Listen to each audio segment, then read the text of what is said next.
being here today. I'm Commissioner Alex Garza. I'm the chair of this committee for Wayne County Community Corrections Advisory Board.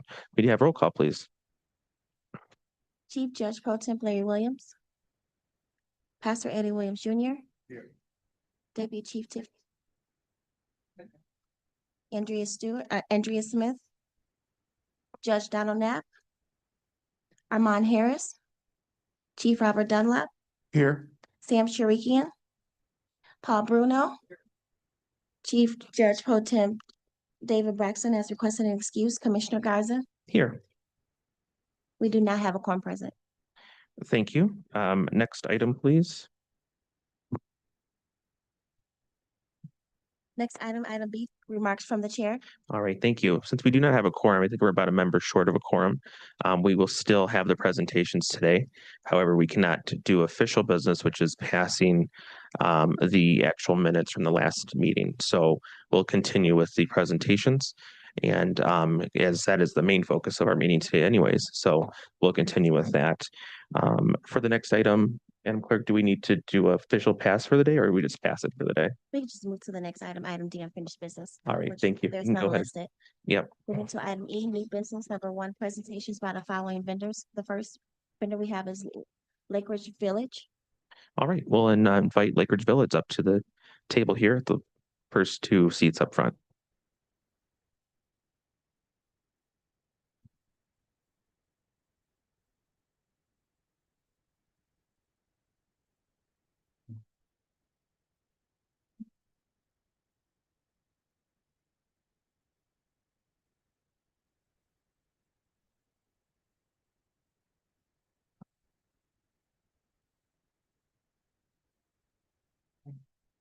Good afternoon. Excuse me, I'm recovering from laryngitis. My name is Wendy Anderson, and I am a part of a 2-person team that provides services to the Wayne County Jail from Lake Ridge Village. I'll let. Sure. My name is Xavier Booth. I'm also part of the 2-man team service. So we provide services for the Jail-Based 3 program, which is a 20-session cognitive behavior therapy group, and we complete one-on-one sessions. He is a peer and I am a clinician, so he'll provide peer services and I provide clinical sessions as needed. And upon completion, we are required to complete a discharge summary, which details everything that they've accomplished since they have been in the program, as well as recommendations, which generally includes continual substance use treatment after they leave the jail. So upon entrance into the jail-based program, we complete an intake whereas the inmate identify goals that they would like to accomplish within the next 3 months, which we also discuss how they're going to do it in our one-on-one sessions. Additionally, we conduct CBT groups daily utilizing the Change Company model. All inmates are required to complete homework assignments that consist of reading and answering questions that we discussed in the CBT groups. Based on our experience in the field of substance abuse, we know that a significant number of individuals that use drugs and alcohol have an underlying trauma that has not been addressed. In our effort to provide trauma-informed care, we have selected 2 books that we utilize: Traumatic Stress and Resilience and Responsible Thinking. The Traumatic Stress and Resilience, it assists all inmates with understanding the nature of trauma, and throughout the book, individuals not only learn the definition and types of trauma, they learn how to think and feel in a healthy and holistic manner. Additionally, throughout their reading and completing the assignments, they also learn how their trauma has negatively impacted their lives, which more than likely led to their substance use and abuse and/or criminogenic behaviors. The second book assists with learning how to be responsible and intentional in their thinking. This book provides helpful insights on how to explore their thinking, what are the thinking errors, and how to challenge those errors and make different decisions. Throughout the groups, we assist by asking questions and experience firsthand how individuals who initially came into the program for the benefit of a shorter sentence began thinking, talking, and being intentional with their answers and no longer dwelling on their past mistakes. However, the most gratifying experience of this program for us is being able to provide them with a certificate of completion and hear about how their significant others or families have already bought a frame for them to post it in. And at this time, their peers provide positive affirmations for them. And in return, they talk about how our CBT class has helped them understand and how they have benefited from who they were versus who they are today. Are there any questions for me? All right, thank you for that. All right, Mr. Board Member Bruno. Please. One age group is more successful than the old one.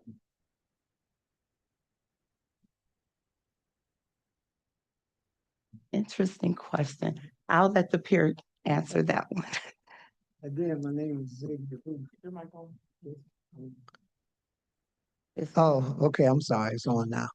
Again, my name is Xavier Booth. I'm a peer, and for those that may not know what a peer is, I have lived experience, and so I do this because I've been there and done that. And I relate to the guys that's in jail, and I talk to them in depth about repeating, not coming back. And we just was doing our class on stop to think and then act. And it's some that they have it's a real thing with us that we do. We just react. And then we think after the consequences have come, it's like, oh man, that was dumb. I shouldn't have done that.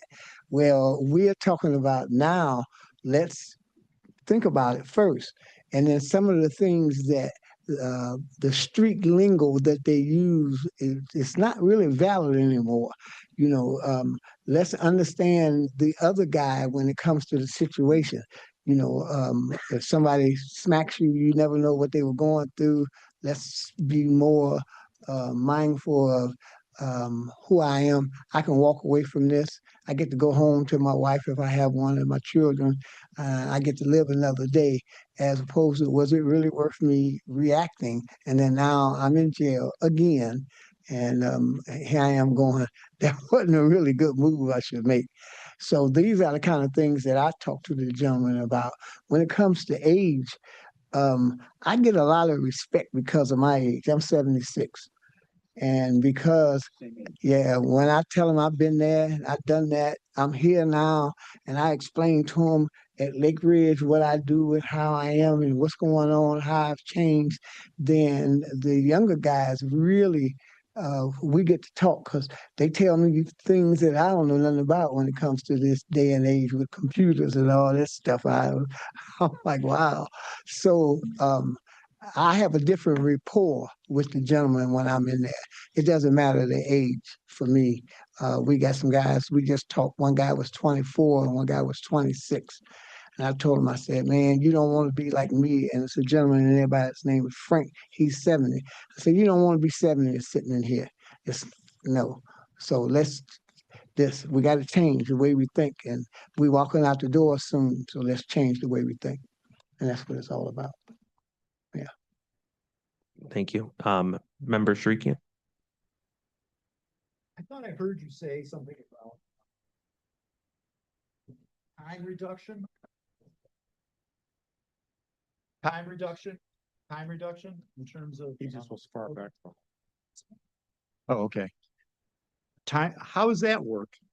So I don't know because I'm not a part of the conviction or what the court does, but most of the clients, they know that they have to complete the 20 sessions and then the court or whoever directs them when they're going to leave. But I believe the jail-based 3 program, the first part is that they do so many days in the jail. Then they come to us, or they get so much time off their sentence, and then they go into treatment afterwards. So those are the 3 phases. So you're part of the jail-based 3. Yes. Okay, I understand. Great. Chief Dunlap? Yeah, I just wanted to start out by saying to you all that certainly if you were in front of a judge and the state of Michigan and you wanted to convince them about why this program should be funded, what would you tell them?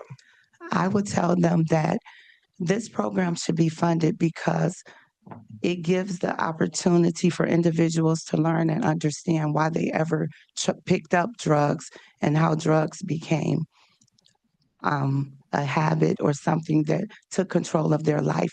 And number one, trauma is a major correlation to why people use drugs. So if we address trauma in the jail and people understand why they ever picked up because they didn't want to think or feel, then they may have a belief or knowledge that I don't have to use drugs because I know how to think and feel. And I know what my life could have been or can be because I'm no longer dealing with this trauma.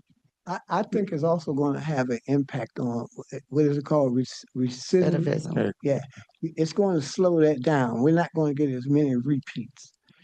So And I would like to say, oh, my apologies. No, go ahead.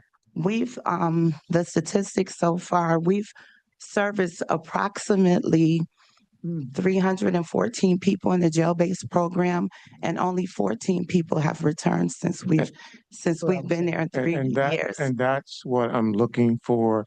Do you all know how an individual qualifies to get into the program? From what we know is that they had to have some type of substance abuse or Correct. distribution sentence, and this is Because one of the reasons why we wanted you here so that, we can help when the people are before the court, present this information to the court so the court would better utilize the services. So I think the statement that you made, we have over 314 that has been through and only 14 have been back to the jail, I think would encourage the judges on the bench to look and see if the people before them are eligible and qualified for the program. That's what we're trying to accomplish. Thank you. Thank you. Absolutely. Deputy Chief Stewart? Yes, I was going to ask that question and you hit on it, how many people have returned, but the basis of my question, was it a one and done program? Have you had members who've participated or participated in a program 2 times or how does that work? That's what I'm saying. Of the 14, The that's 14. yes, They that's there's participated twice? twice, yes. Okay. And it was over, I want to say 9 to 12 months since they returned. Okay. And they're kind of embarrassed when they come back and they see us, they put their head down. And I'm saying, hey, it's okay. Just get it correct. Do whatever you need to do this time around. So was that part of a judgment from the judge? Did the judge require them to do that or was Yes. that, okay, Yes. thank you. We're advocating for upon completion of our program because Lake Ridge Village provides up to approximately 2 years of housing.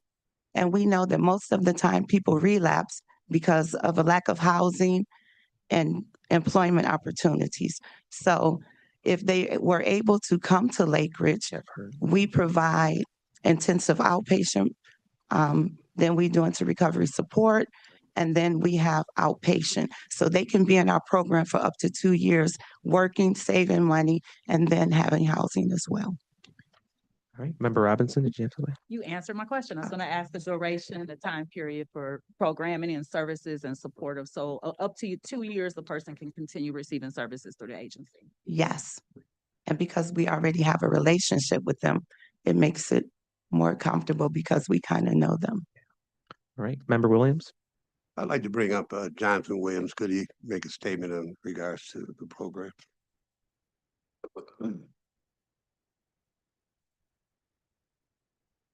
Could have sit over there. Want to sit over now? Let's Sit over there. I'm sorry. I didn't know if you can. You can, yeah, go I didn't Go know the ahead. seat, and I didn't want to take over. Just one thing I would like to reiterate too is we've had individuals that left from the jail and came to our program. And one piece to give credit to Wendy is these individuals are actually learning about what trauma is. Some of these individuals don't even know what they've experienced is classified as trauma, is classified as substance use. So she's breaking down that stigma and thinking patterns that they've had that's contributed to their behavior and that's led to them being incarcerated and other behavioral issues. But once she sets the stage where they learn and understand, she's almost setting the stage for them to prepare treatment. So when they come to the program, she's set the stage for the clinicians at the program to then take the baton and then go and address other further mental health issues, physical health issues, or any other issues that's going on that the individual is dealing with. I have two questions. First one is, could you tell us the population you deal with? It's all males, if I'm correct, right? Yes, it's all males. All males. And secondly, when you look at it at growth, if the program is doing well, do you think you have the capacity to increase numbers if that became a viable option? Can you do that? Yes, and I always advocate for women who have a trauma because I feel like sometimes we get left out of the conversation, and there are a lot of women who have experienced trauma and may be able to benefit from our program as well. And actually, we also acquired another facility. So we're working with 3 facilities now. Our bed capacity is what that third facility would be about 150 beds. So we can handle the increase. Member Shrikian? Real quick, you're probably well aware of the fact that most of the docket is dealt with through plea bargaining and sentence agreements. Have you made a presentation to the docket prosecutors in the Wayne County Prosecutor's Office to make them more aware of what you offer so that they might make that a part of a sentence agreement? Not at this time, but I'm sure Pastor Williams will attempt. Yes, Chief Dunlap. If I may, I think that's one of the things that, we as a board can certainly help them with, because I was hoping that someone from the prosecutor's office would be a part of this meeting, other than Mr. Bruno, who is a board member, because certainly, is it Sarah DeYoung and a few others had some suggestions about, how we can increase utilization with these programs. Member Bruno, can you speak into the mics, please? There you go. Part of the problem in the prosecutor's office is people are not in their positions, unfortunately, as long as I might like to see them in their positions. And so, without talking too much about the internal mechanics of the prosecutor's office, this is not the first rodeo for this issue. And that's all I want to say.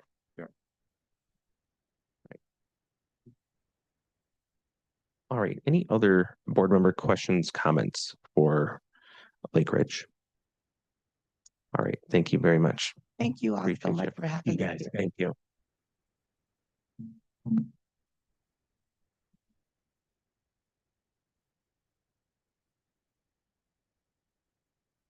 All right. Our next vendor is Centers for Family Development, Inc., formerly Black Family Development. All right. Well, welcome our Centers for Family Development up to the table, please. Good afternoon, all. Good afternoon. My name is Sonia Shellman. I serve as the Director of Behavioral Health at the Centers for Family Development. But I'm here to specifically talk about our community corrections programming. I brought a few one-pagers because my assistant is out with pneumonia and I don't know how to make these documents. But I did the best that I could, right? So just to share with you all something. So I'll just share. Oh, here. Yeah. My name. I'll just share an overall idea of what we do. So one, my colleagues from Lake Ridge did a great job of sharing what our populations are. Our service specifically is community-based, right? So our persons are all probationers, adjudicated for crimes. But our services are gender specific. So we separate men and women into separate demographics and group modalities. Our team is trained in a modality called HEAT and HER.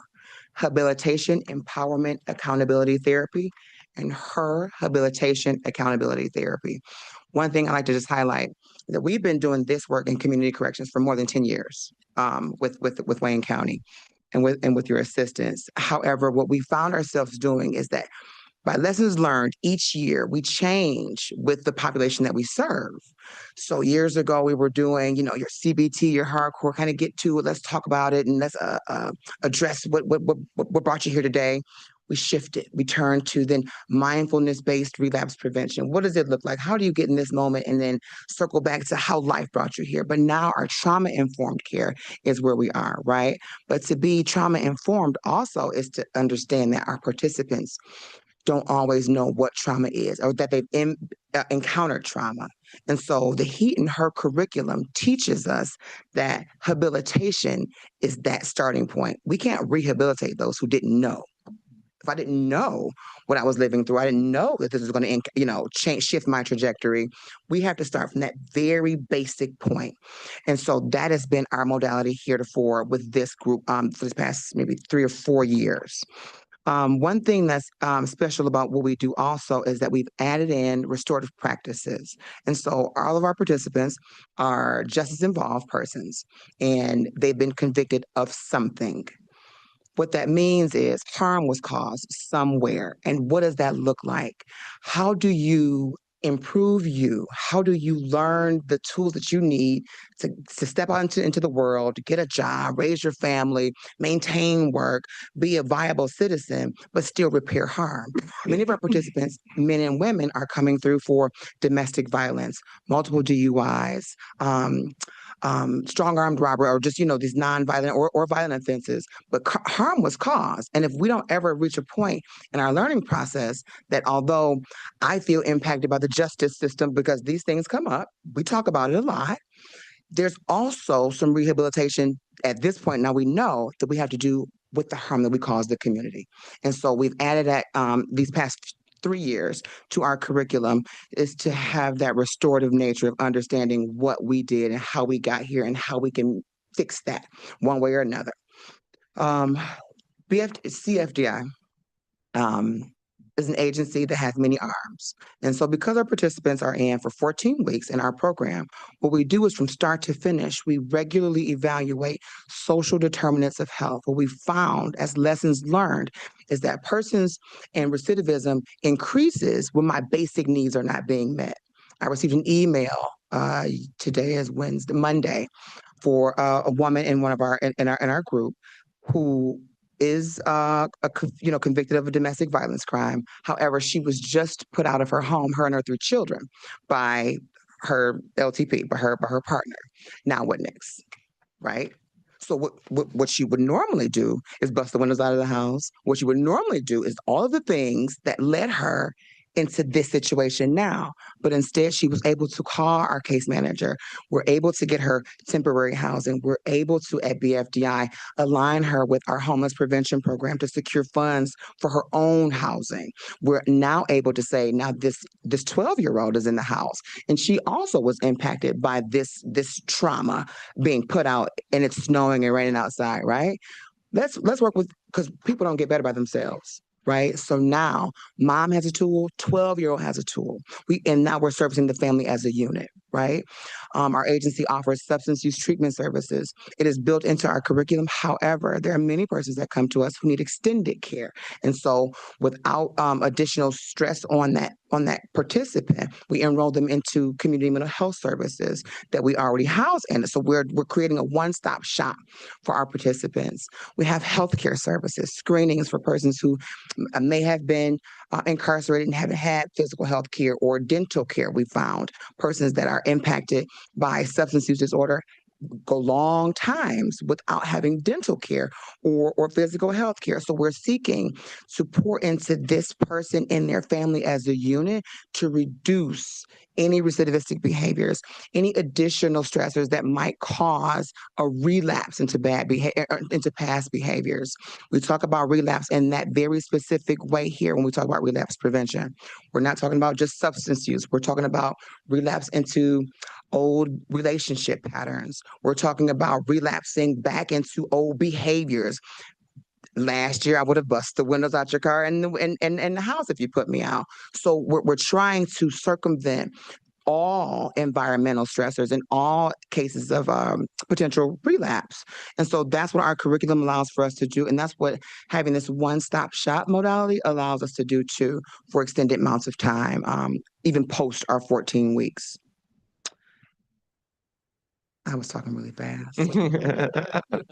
I was excited. That's okay. We feel it. We feel it. All right. We have any questions, comments from board members? Board Member Bruno. Stupid question, but what's the name of the organization? Is it Relapse Prevention? Is that what it's called? No, Center for Families Development. It's the logo over here, but it still says BFDI, although I couldn't figure out how to change the logo. It's CFDI. Give me that name again. Centers for Family Development Incorporated is the I. Thank you. You're welcome. The name change is going to take some time for us to. Absolutely. All right. Any additional board members? Yes, Chief. Please go ahead. So, can you tell us your name again? Sonia Shellman. Shellman? Yes. I have a card if you like. Okay, Ms. Shellman, you said all your services are community-based, correct? Yes. And you also said you service people who are justice involved. Are these people currently involved in the criminal justice system or formal?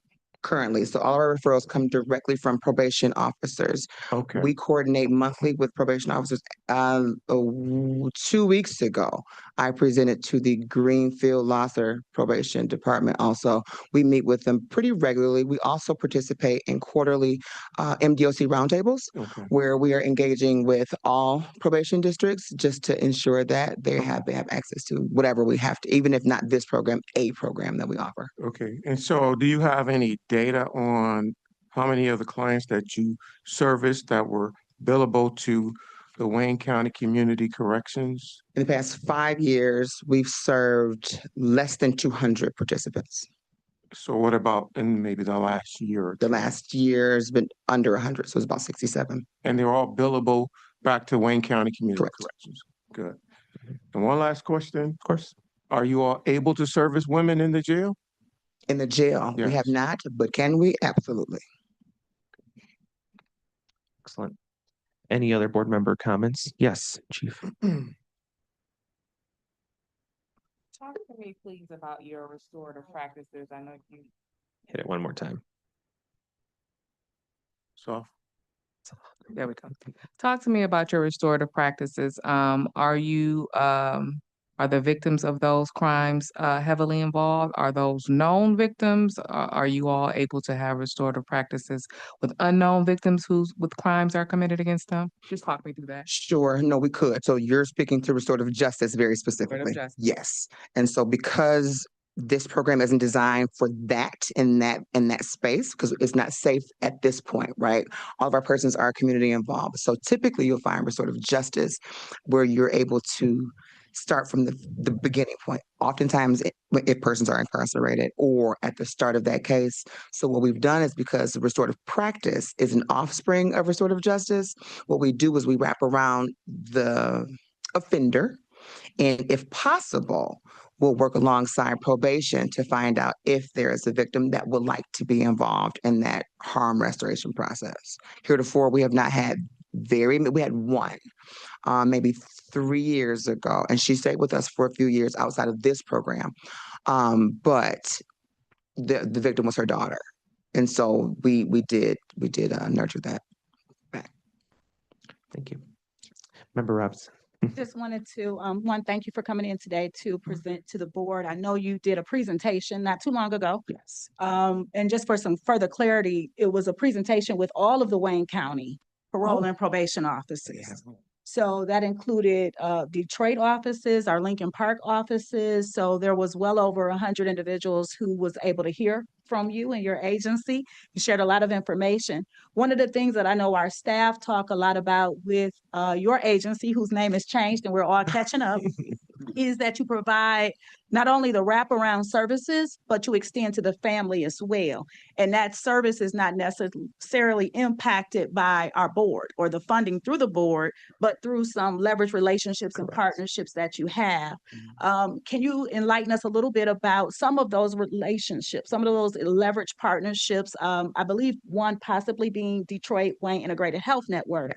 So if you can enlighten us a little bit about what that is, what that looks like, and how those services also impact this population. Absolutely. So that was a lot of what I was alluding to in discussing substance use disorder treatment, mental health treatment for our adult participants, but family members also. So our persons with children, we offer children's mental health, adult mental health. We offer adult substance use. We offer children's substance abuse. We offer wraparound physical health care services. We offer parent training, which is also another service that is offered through our DWIN contract and our relationship there.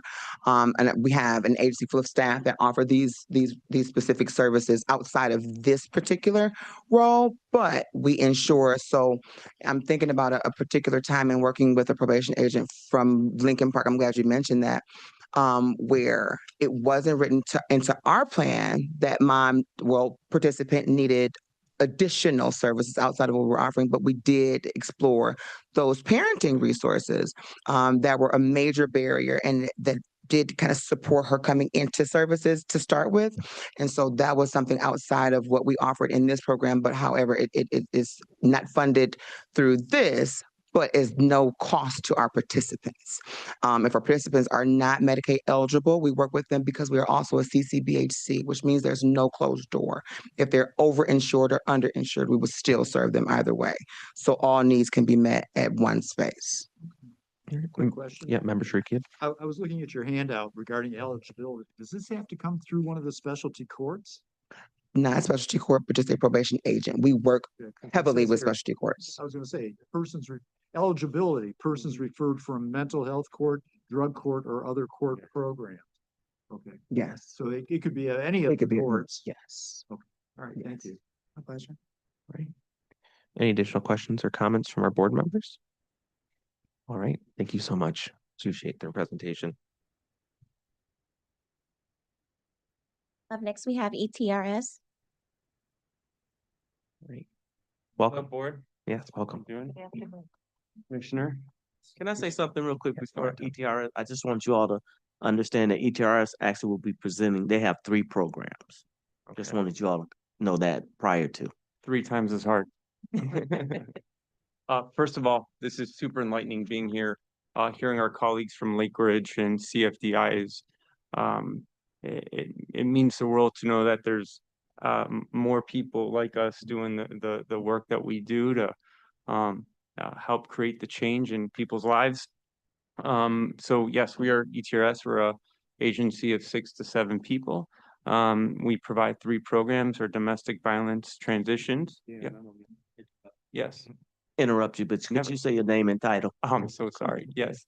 Jumped right to it. My name is Darren Rogo. I'm the director of ETRS. I'm Mary Jane Reynolds. I am it's on, so, but I'm Mary Jane Reynolds and I'm the domestic violence instructor at the jail. So we provide 3 programs: domestic violence transitions, which is our jail-based program, which Mary Jane leads. Our domestic violence outpatient program is community-based, and our drunk driving jail reduction program, which is kind of a combo. There's an interview inside of the jail to get an understanding, and then we have an outpatient program that's 10 to 14 weeks.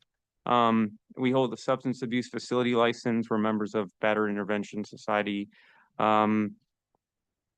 have an exceptional staff that cares, first and foremost. Our teaching focus is CBT based, and more focally on thinking matters as a concept. And it's important to touch on where thinking matters comes from. Thinking matters comes from a book called Thinking for Change, and Mary Jane educated me on this when I started. But it's a long process that used to be taught in prisons. Abe French was the author of Thinking Matters, and understood that this is just too exhaustive and made it a more efficient focus. Thinking Matters, which is now the Bible of CBT and the teachings of CBT. And I'll get into that briefly in a second. But our philosophy overall is that our individuals accept the personal responsibility for what it is they did. The individual develops a desire to change who they are. And the individual is given the tools through us to help facilitate that change. What's necessary to make that change? How can we help make that change? For some data here, based on MDOC's website, the 3-year recidivism rate is down 21%. It's the lowest on record, which they give the reasoning for that is that there's numerous based evidence programs that use these teachings, including access to recovery sources like life skills. That's a huge thing that we're focused on as well. Thinking through the decisions objectively, I'll touch on job placement and the expanded education and skilled trade programs that are offered. Those are the reasons for this decline in recidivism, basically entering into the world and the workforce.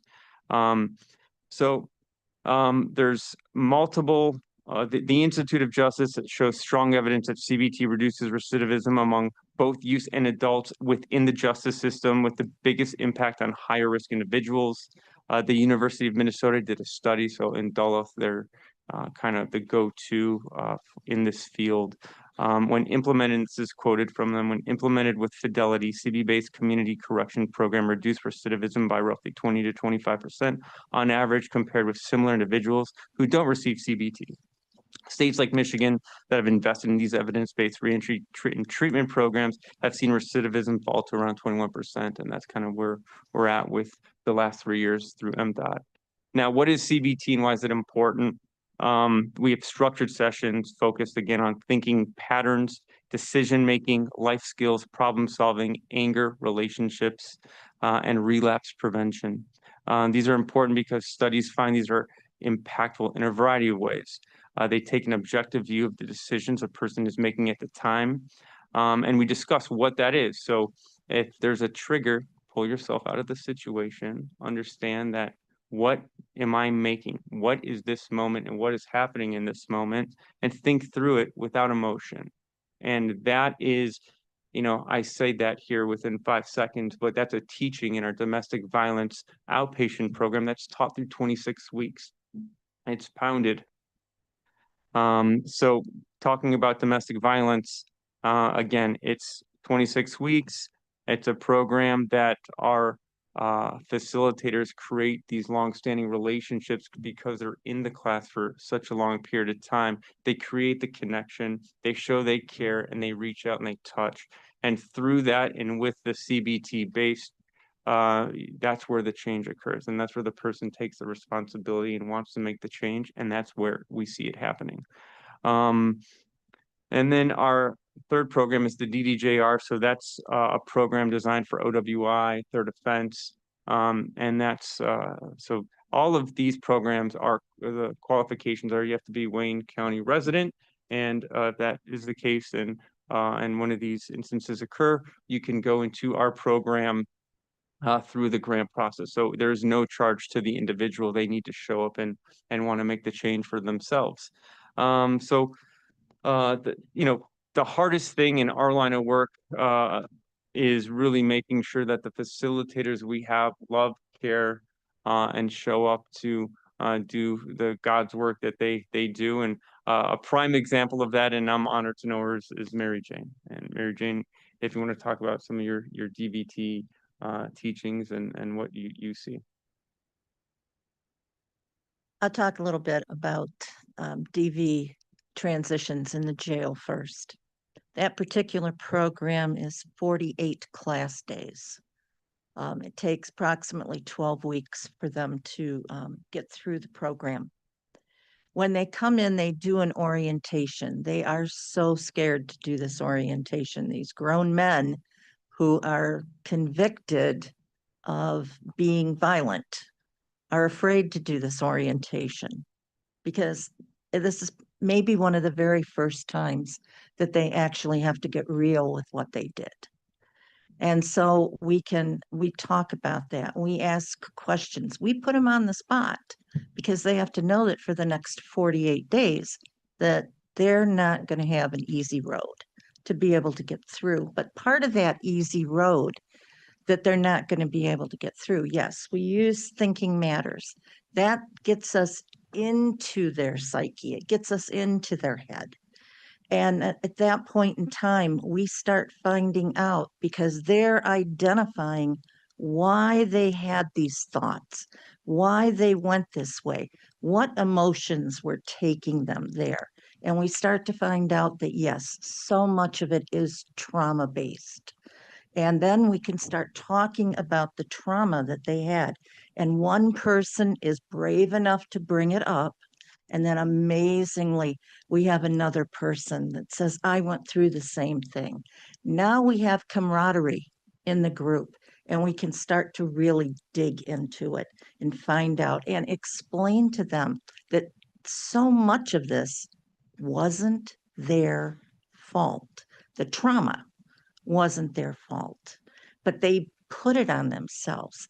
And at that point in time, we really can start to see them start to come out and so forth. And they start to be able to identify the different things that they did. And this is all coming from us, one, making them accountable, and number two, using this Thinking Matters tool that is out there that helps them start to think about what they've done. Then what they do is they start to look at the other tools that we use in the group. We're using the power and control wheel. We use the equality wheel. And they start to look at the power and control wheel and go, but wait a minute. Apparently I was doing that, but I didn't realize I was doing that. I didn't. I had a man last week who said that he went out and got his girlfriend pregnant before she found out that he had gotten somebody else pregnant. And then he looked at the power and control wheel and he went, my gosh, that's using the children to be in power and control. I'm using pregnancy to have power and control. So this is that trauma that we're talking about. And he was able to identify the fact that he cannot stand to be alone. He is so afraid that people are going to leave him. He's going to be abandoned. So this is why he has 8 baby mamas all at the same time. They leave our program here at the jail. They move on, going home to wherever home is going to be at that time with a friend, a relative. Very rarely ever with the victim. Occasionally it is with the victim. But if they're going to be going home to the victim, we talk in great detail to them about the fact that both of them need to get into some type of treatment. I explain to them, you've had treatment, your partner hasn't. They have to get into treatment too.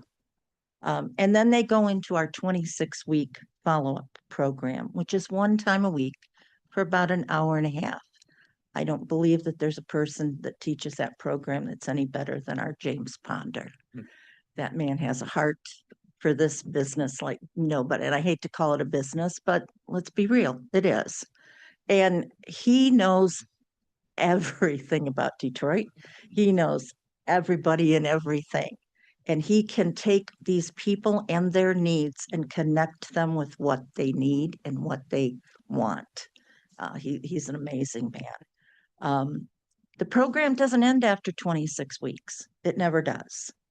We have people that continue to go week after week after week after the 26 weeks is over with.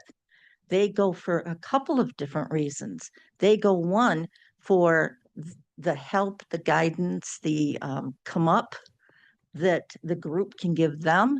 And because of the fact what they've learned, they want to share with others. It's an amazing program to watch it.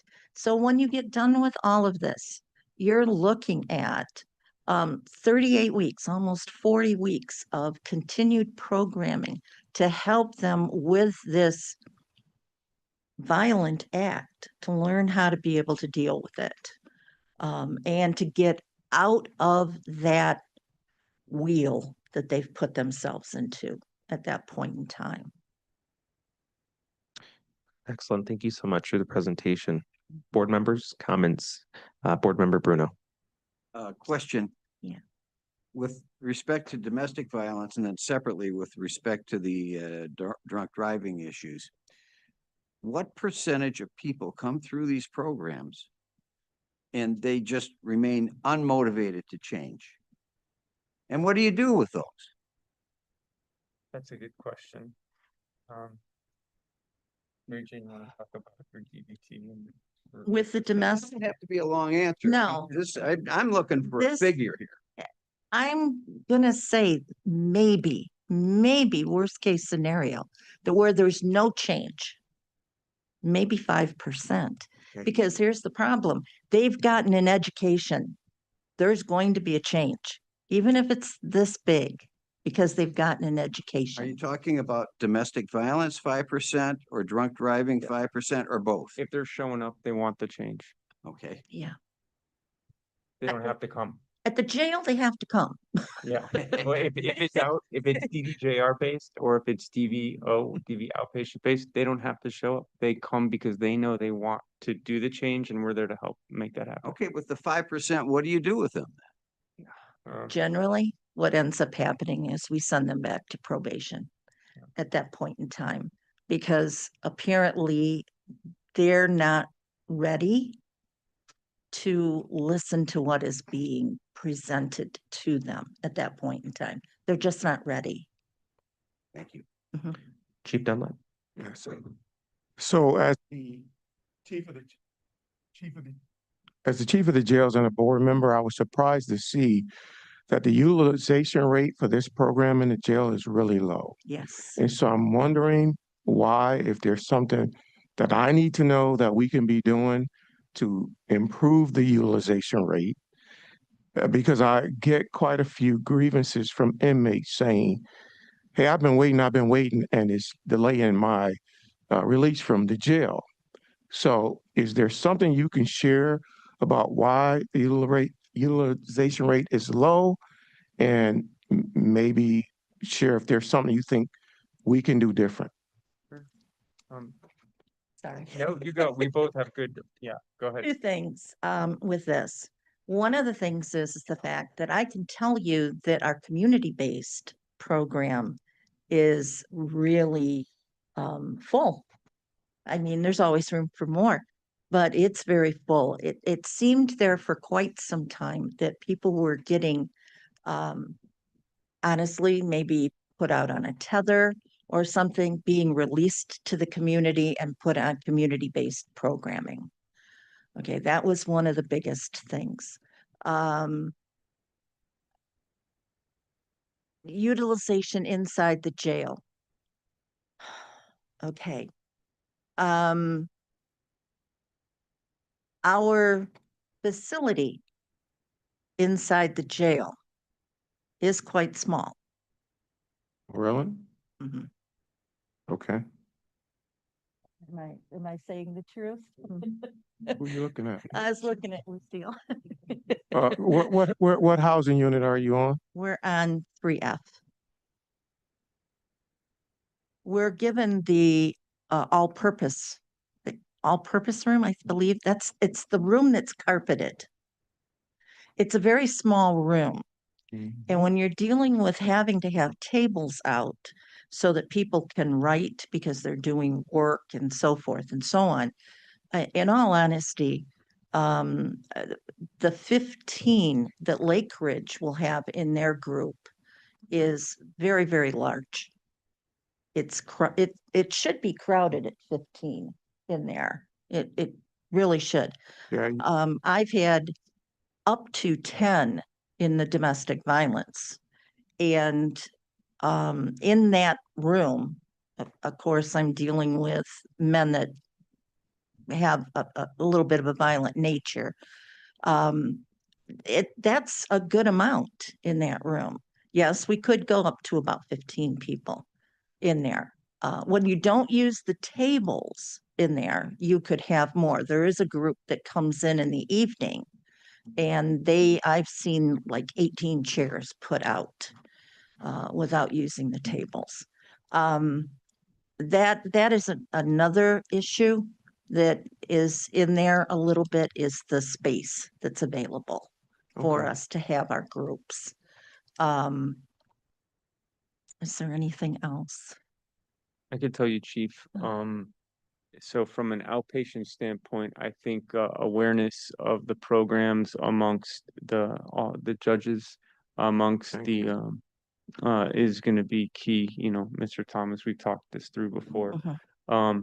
Having the prosecutors in their attempt to, depending on the facts of the instance, make a deal where if whatever the situation may be, they're aware that, okay, well, this is free and you're going to take it. And this is going to help you based on whatever situation they're going through.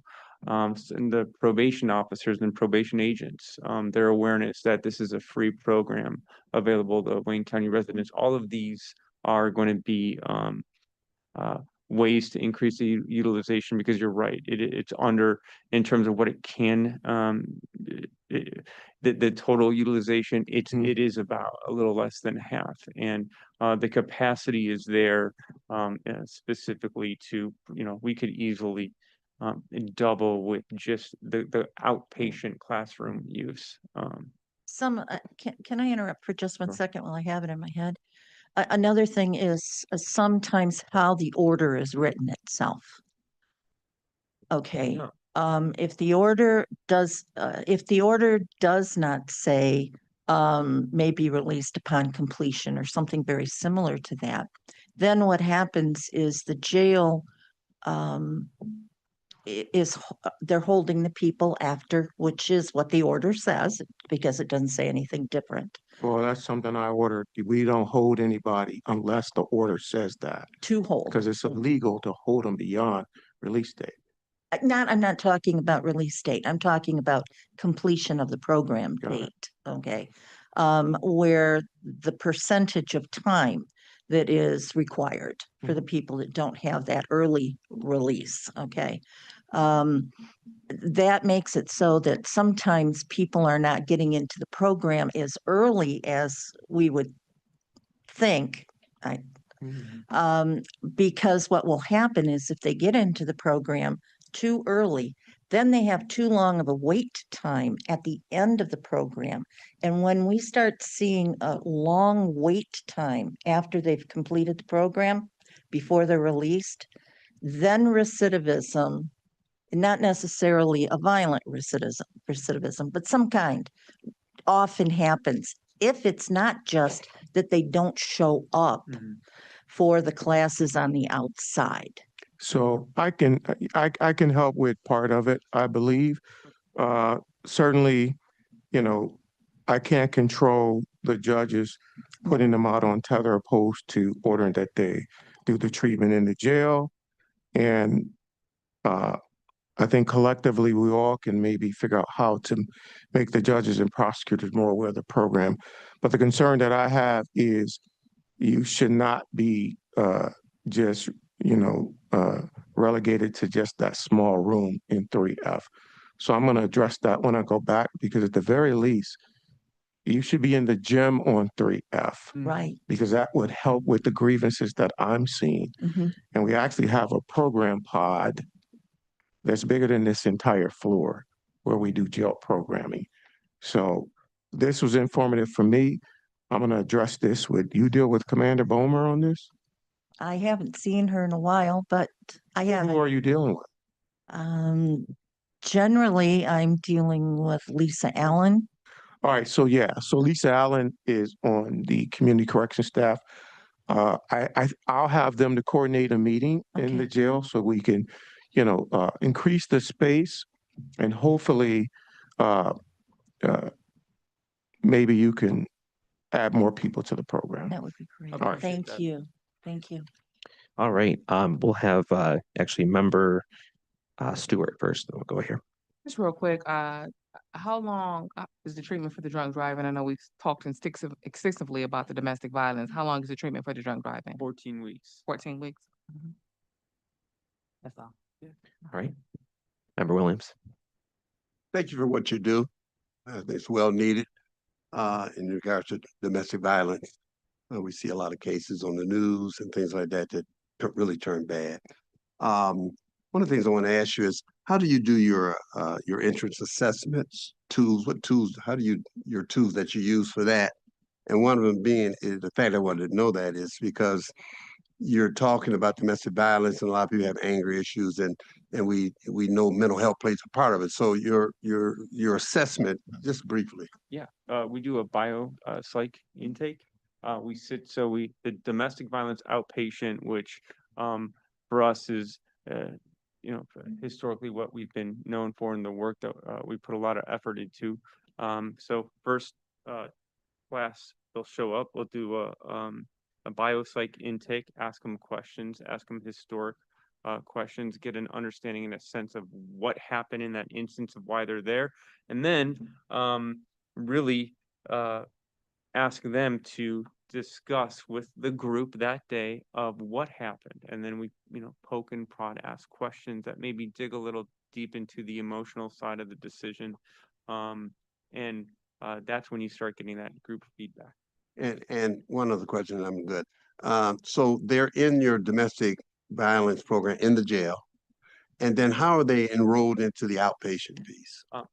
For probation officer. So right now we get MDOC probation agent or probation officer referrals, and that's been that's helpful to help keep that outpatient side of things.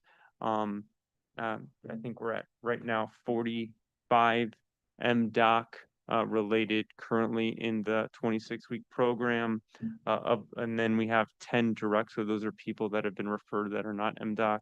And then how many people are in the jail this morning? I had 7. 7. So And we've those got- are a direct referral because of the fact that they started the program in the jail. Where are you guys located? So we have our classrooms for the programs are in Lincoln Park, Livonia, call Livonia our mothership, because there's admin offices there, and we do one-on-ones, and then in Detroit in the Hope Church. Thank you. Yes. And then Chief, just to add, I think to get the note, I think having, and we talked about this, maybe a card just to notify, like, these are the services for Wayne County residents, and this is, who the people are. If it's a domestic violence here, if it's a third offense OWI, here's where they go. So could be a helpful, single thing to look at that could help a lot of the referrals. Sure, Chief. Through the chair, I'm sure Mr. Lester Thomas is taking notes on that. I can't just tell the inmate in the jail you can get in the program, okay? Sure. Unless you are suggesting that, and I don't know if the community corrections will fund it, but certainly if you say you'll service them free regardless of funding, yeah, I'm willing to let them know that these free services are there. Mhm. But we have to go through Mr. Thomas. All right, any other board member questions, comments on this? Yes, Just- Member Robinson. Thank you. Just wanted to share with you guys the opportunity to continue to present in front of the Michigan Department of Corrections probation officers. We have every month on the third Friday of every month, we do virtual presentations and allow community organizations, especially CCAB organizations, to present in front of our staff. Yeah. To give any updates on services, what the referral process is, the targeted populations, and all of the details so that we can make sure as we bring in new staff, they're aware as well. Sometimes you have turnover individuals are very aware, we are very aware of ETRS for many years and the work you guys have done, but we also bring in new staff who we try to keep abreast of what's happening, what's available, and the resources. What we have found that's extremely important and invaluable to us is the communication with our staff. So as our staff receive regular, monthly, at minimum communication on what's happening with their clients, then it also encourages them to continue to refer other people because they look for that success. They know that there's an open line of communication. So we'll provide that opportunity to you so that you can continue to present to us as well, and we can enhance referrals on our end as well. Appreciate Yeah, it. well, thank you. Welcome. Yeah. I think Excellent. we're Thank you so much for your presentation. We appreciate it. Thank you. Up next, we have Tether. Chief Dunlap. So if I may, I'm gonna have my team come up to the table in case you have questions for them, but Tether, come on up, guys. Tether and electronic monitoring is one and the same. It is under the Wayne County Sheriff's Office, jails, and certainly this is a program utilized by community corrections out of the PA 511 funding because Tether electronic monitoring offer alternatives to incarceration, whereas individuals that we just talked about who might be better serviced in the community opposed to treatment in the jail will have the ability to still be monitored by the sheriff's office while they participate in these treatment programs that's ordered by the court and still be under the custody and control of the sheriff's office, although remotely. And so the decision to place a person on Tether is not the decision of the Wayne County Sheriff's Office. It is truly the decision of the courts. And if that is part of a court order that a person is to be enrolled on a Tether, if it comes through one of these programs, then they would be enrolled under the PA 511. PA 511 is just a small portion of the Tether population. I didn't look at the numbers today, Sarge, but I believe we're still in the neighborhood of about 1,100 people on Tether. Roughly. Yeah. And so the Tether program is very, very well known throughout Wayne County. I think the part that concerns this board is, how Tether can be utilized under PA 511 for those judges who are looking to maybe use some of the other services that we heard about earlier and allow the inmate to participate out in the community. Introduce yourself, starting with you, sir. Sergeant Edward Regner, Tether Unit. Sergeant Lamar Nelson, PA 511 Apprehension Unit. And so y'all the only two, well, no, Sergeant Spencer. Right. These are two of the sergeants that's part of the Tether unit. I don't believe that they're doing the enrollments, but they should be able to answer any questions that you might have about Tether. All right, we'll open it up. Member Bruno. Another stupid question. Does Tether work when the power goes out? Yes. Yes. Oh, good. Okay. Thank you. Excellent. Member Robinson. My question is, the Tether that we're speaking of, is this pre-trial Tether Yes. or post? Both. Well- Some of the special, go ahead, Chief. Yeah. So our Tether is for pre-trial, but there are some judges who will place a person on Tether who have been sentenced, and that really shouldn't be happening. Thank you, Chief. How do they do that? Well, we're trying, through the chair, Go ahead. we're trying to, get the word out to the bench. Certainly, if you believe the person, should be sentenced to the jail, then they should be sentenced to the jail. But there are some individuals who might be sentenced that the judges want them to continue to be able to work and do their job. We have not brought back work release yet. We're getting a lot of questions about that. I haven't shared with my team yet, but I did put out, we're going to try to do that in March. But a lot of it is that, and I'll let Sergeant Regner share any other examples that he was referring to. With the specialty courts, I know that the judge may impose a Tether requirement when they're in receiving treatment to make sure they don't leave the facility until their sentence has been completed. That's the only other example after, Yeah, and so to my point, Commissioner Merck, again, it's an alternative to incarceration, but still keep them under the control of the sheriff. So even though their sentence, if treatment is a part of their sentence, they want to make sure they comply with the treatment. And so that's one of the ways to monitor them to make sure that they're going to their appointments, participating. And if not, they'll violate, and then the judge would just remand them to the jail for the duration of their sentence. Yeah, Member Sharikian. Are these GPS tethers, and that's how you verify that they're going to wherever they're supposed to be going to? correct. Okay, thank you. Yes, Mr. Thomas.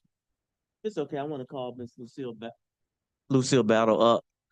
She's our program manager, and she actually handles our tether contract, and she has some informative information I think that the board needs to hear. Sit right there.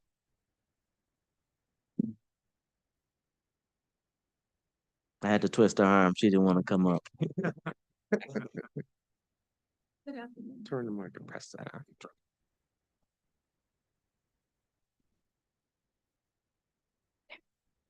Good afternoon. My name is Lucille Battle. I'm the contract manager for the apprehension program and the tether program. And I also audit the community correction programs. And earlier you all talked about the jail, the programs in the jail, and and the number of people in the programs. The space there's two issues. The space that's the people that are currently on the pod. ETRS uses the space in the afternoon, and Lake Ridge uses the space in the evening. At the right myself enough.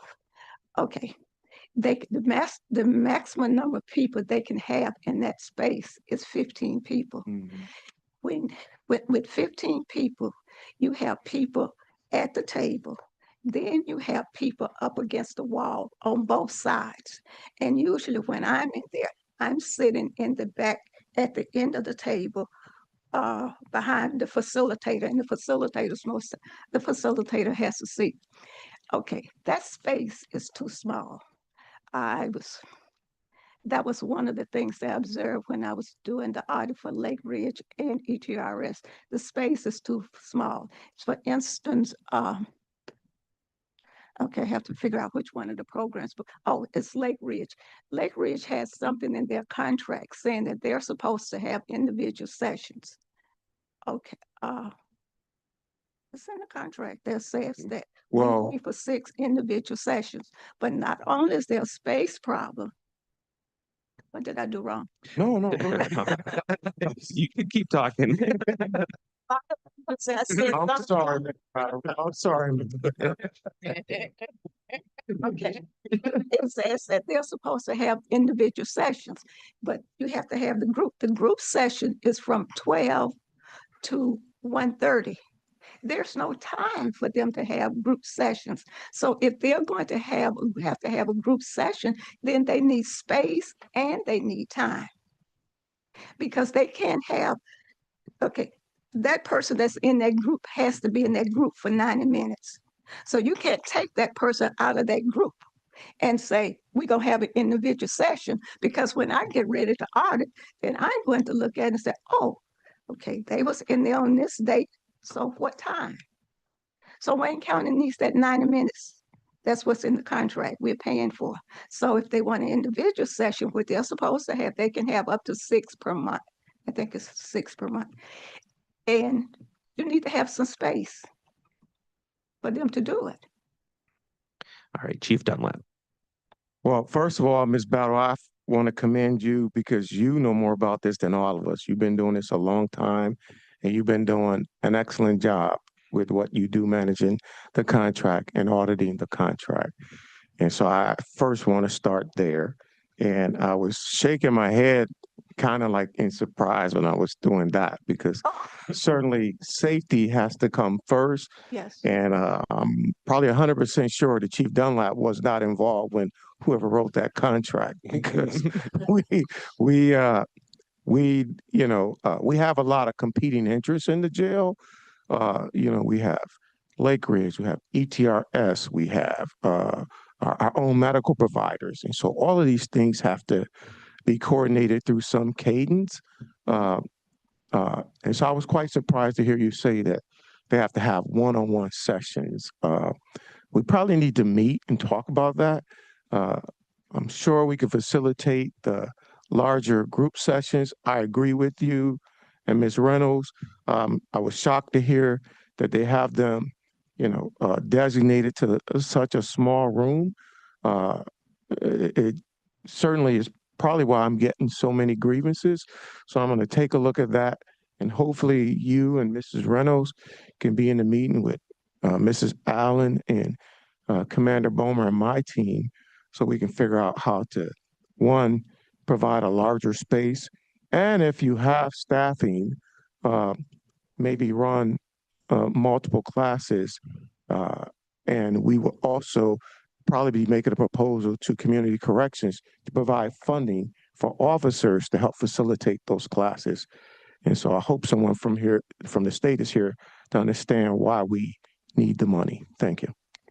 Excuse me, Mr. Thomas. Ms. Yep. Battle, could you elaborate when you was talking about the pretrial tether release? What you remember? Pretrial tether. The problem comes with the problem is not with pretrial tether. It's with when it gets to apprehension. Okay, if the person is on pretrial and the order does not say that the person needs treatment, when that person, sometimes it's an administrative jail release, they leave out of the jail and they go to a residential program. So if it doesn't say that the person needs treatment, maybe they have to have substance, then we can't pay for that order, for that referral where the person has absconded. We can't pay for that referral with apprehension. So monthly, we have cases, we have referrals that come through to apprehension, but we can't put them on our invoice because it's a pretrial release and it doesn't say the person needs treatment. So, I mean, apprehension is going to go out and get the person, apprehend the person, but we can't, we're losing numbers, bottom line. Chief Dunlap. Yes, so I think those are a couple of separate issues because I agree with you 100%. All the tether is not just designated to Community Corrections. We only have maybe, Sergeant, 2 officers that are funded under PA 511 to go out and do the apprehension. And those apprehensions that, doesn't qualify, you shouldn't be paying them. But we have. We're not paying them. Good. And so we have quite a few way over and above what our PA 511. And so that's the good part of why I commended you for the job that you do, because certainly, but for people like you auditing to make sure that the bills are properly sorted, then we could run into those problems. All right. Yeah, Mr. Thomas. Yes, Chief Dunlap and your staff. One of the things that came out recently, after we got our new fiscal year budget and speaking with the Michigan Department of Corrections, they are really pushing evidence-based practices. And one of the things with the tether program they were saying is that it does not include praxis or risk assessment in the file. And moving forward, whether it's this year or next year, whatever, that's one of the things that's going to have to be in that file to be able to fund the tether program. So I just wanted to let you know, and we'll be discussing it further, but I wanted, since your staff was here, to let you know that's one of the things that's been told to us. Yeah, and that's something, certainly at the administrative level, once you all share that with us, we can figure out how to roll it in and then, make sure that they're aware of it. And so I know we talked about it, just waiting on that information to be presented. Sure. Member Robinson. I had a question about the tether component. I know you mentioned that it was roughly about 1,100 individuals on tether, and some might be pretrial and other may be post-conviction. And I know for CCAB, it looks like it's supposed to be pretrial. Do you have a percentage of how many are post-conviction out of the 1,100 I don't know if any of you do. We don't, but I can tell you it's probably less than 3-4%. And certainly, there should be none of them are under the PA 511. So they're not falling under the C. They're not falling under this. Again, I doubt if the community corrections piece, PA 511, account for more than 8% of our population right now, if that. Because also the referrals have been low. Okay. Any additional board member comments for the Tether program? Member Robinson. Usually utilization is pretty high on the Tether side, and it's pretty high. When I look at the numbers, I think they have been the two areas that have expended the resources at the highest level consistently. So that's why I was wondering, what were the numbers? I know we've been talking about numbers. What was the number or the percentage?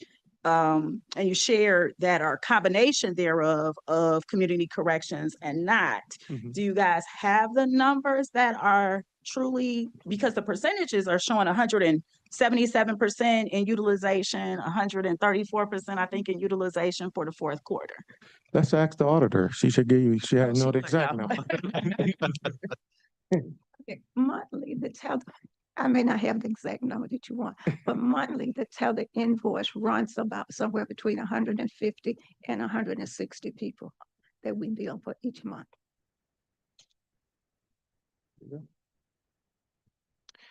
Right. Any other board members, comments, questions on the Tether program? All right. Thank you both. We appreciate it. Thank you. Up next, we have adopt fugitive apprehension.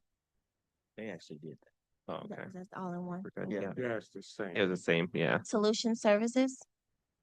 I don't believe anyone here is from. Real Solution Services won't be here.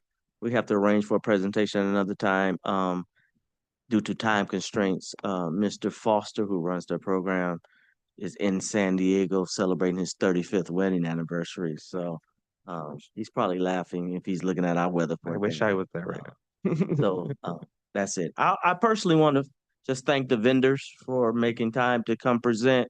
It has been a tremendous asset for the board to hear from you all, because we do have some major decisions to make, and that has been a step in the right direction. So I think it's a good time that we give them a hand clap for taking time out of it.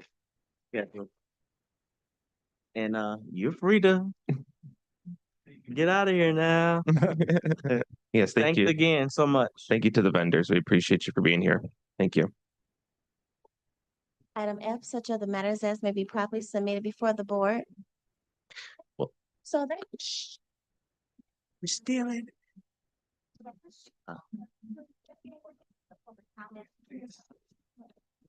No, we're. Oh. Also, I just wanted to remind folks before they leave, if there's anyone here for public comment, please stick around before you leave. You don't have to leave if you have public comment today. And we're still actually in the meeting, so if you all gonna chit chat, could you step outside, please? I'll have to remind Mr. Thomas this is my meeting, not his.